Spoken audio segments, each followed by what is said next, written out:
Good morning. I am Teacher Mharie. Today, we are going to talk about telling sentences and asking sentences. Look at the picture. Describe what you see.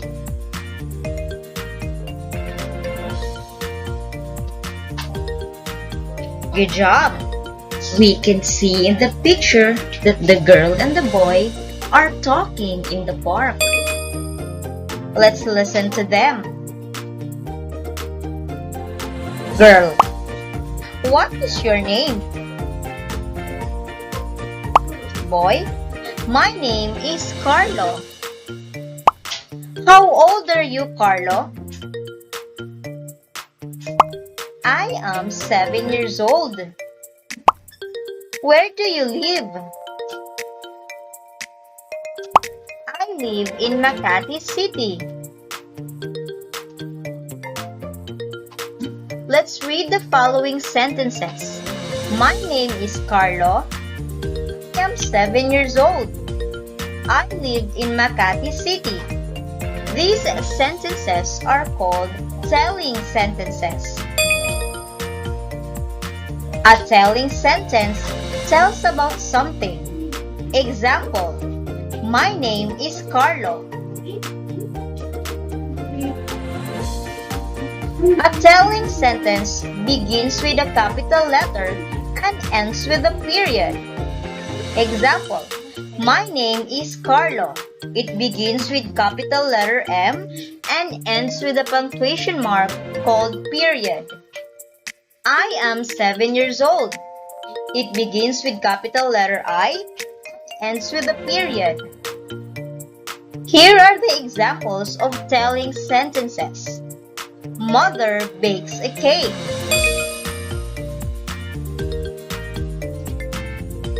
The children are playing in the park.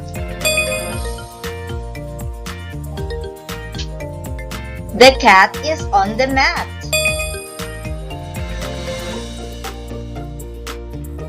Roy is going to school.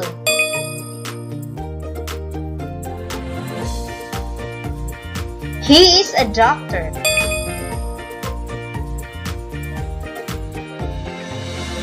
Let's read another group of sentences.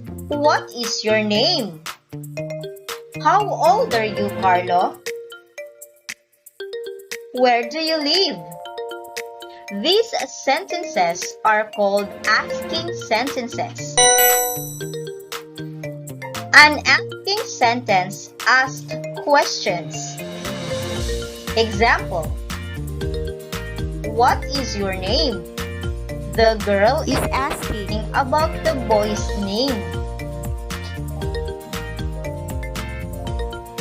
An asking sentence begins with a capital letter and ends with a question mark. Example, where do you live? It begins with a capital letter W and ends with a question mark. How old are you? It begins with a capital letter H and ends with a question mark. Here are the examples of asking sentences. Why are you crying?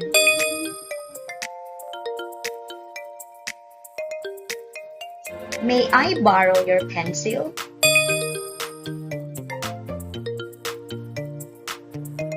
Do you like some cupcakes?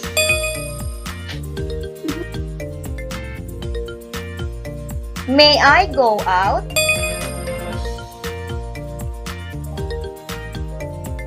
Remember, a telling sentence tells about something.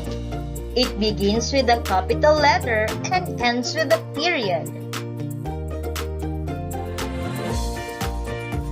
While an asking sentence asks questions. It begins with a capital letter and ends with a question mark. Here are the punctuation marks that we used. In telling sentence, we used period. In asking sentence, we used question mark. Are you ready for our activity today? Good job. Activity number 1. Direction. Read each sentence. Write letter T for telling sentence and write letter A for asking sentence on the box.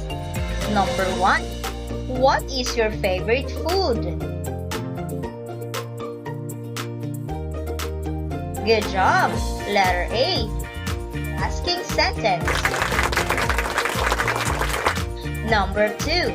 My book is on the table. Good job. Letter T. Telling sentence. Number 3. Rico loves to eat fruits. Good job. Letter T. Telling sentence. Number 4. How old are you? Good job. Letter A. Asking sentence. Number 5. When is your birthday? Good job. Letter A. Asking sentence. Activity number 2. Direction. Read each sentence. Write the correct punctuation mark. Place your answer on the blank. Number 1. The flowers are beautiful. Good job. Period. Number 2. Are you happy? Good job. Question mark.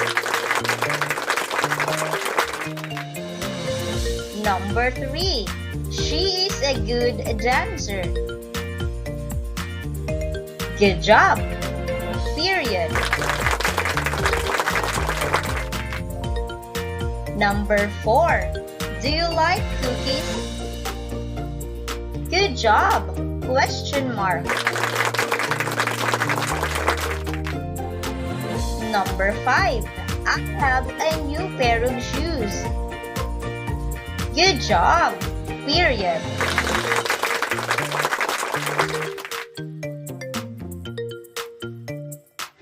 Thank you for watching and listening. Goodbye.